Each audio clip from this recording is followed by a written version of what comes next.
Welcome back to the Flint River Scout Shop's digital mini-series on conservation service projects. In case you missed last week's video, I am Michael Holston, a 23 Palm Eagle Scout from Flint River Council and a sales associate at the Flint River Scout Shop.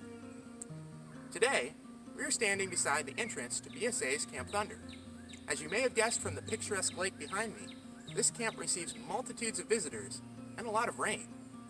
Both pose a serious threat to the ecosystem and camp trails in the form of soil erosion. If left unaddressed, soil erosion can wipe out the top 5 to 10 inches of soil, aptly called topsoil, without which few plants can grow. Without plants, animals starve, and erosion spreads, increasing the area of unusable land. Water, wind, glaciers, and human traffic are responsible for most erosion cases. For thunder, water is the primary concern. In addition to localized erosion damage, soil suspended in the water can become a type of pollution, clogging creeks, streams, and rivers. Depending on the location and availability of resources, various treatment tactics may apply. Let's observe a few problematic areas within Camp Thunder and how they're addressing them. First, consider engulfing pathways with gravel. Depending on the project's location, obtaining and transporting gravel to the worksite can be difficult, but typically it's well worth the effort. When a path is coated with small rocks, the soil underneath is relatively fortified against foot or vehicle traffic and slow-moving rainwater. But if the trail encounters heavy rains, these rocks could be flooded into the drainage ditch which accompanies most major thoroughfares. When downpours occur, a stream forms in the ditch and begins consuming the side of the trail or road. To prevent this, barriers are sometimes required to direct water back into the intended drainage routes. The goal is to simply redirect flowing water off of the trail and to areas with vegetation as soon as possible. These plants retain the soil better than the bare trail. Slowing the water by redirection also decreases the intensity of erosion. Rocks, logs, even limbs placed periodically in these ruts slow the rainwater, providing surface area for the flow to deposit sediments, which backfills the ditch behind each barrier. Nature does the work for you. In a similar manner, if runaway rainwater is endangering a sloped trail, then water bars are a potential remedy.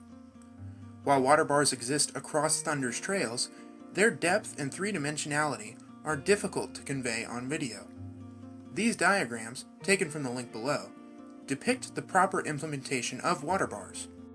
Since they bear the brunt of each storm's raging rainwater, water bars require systematic maintenance. As long as no vehicles need to traverse the slope, there is one more option.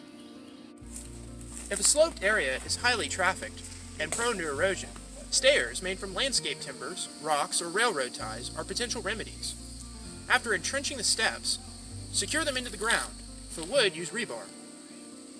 Then backfill the gaps with any remaining dirt from excavation. Although this area is properly managed now, consider what it used to look like. As you can see, the old pathway disintegrated the topsoil, rendering this area unsuitable for most plant life.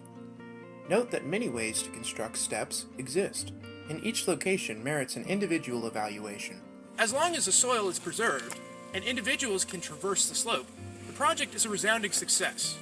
For more information on how to properly construct steps, water bars, and barriers, visit the link below. The general erosion prevention and treatment methods you just observed may not be directly applicable to your home scout camp or state park. Every trail is different. At very least, I hope that you are now aware of soil conservation concerns and that solutions are often readily achievable.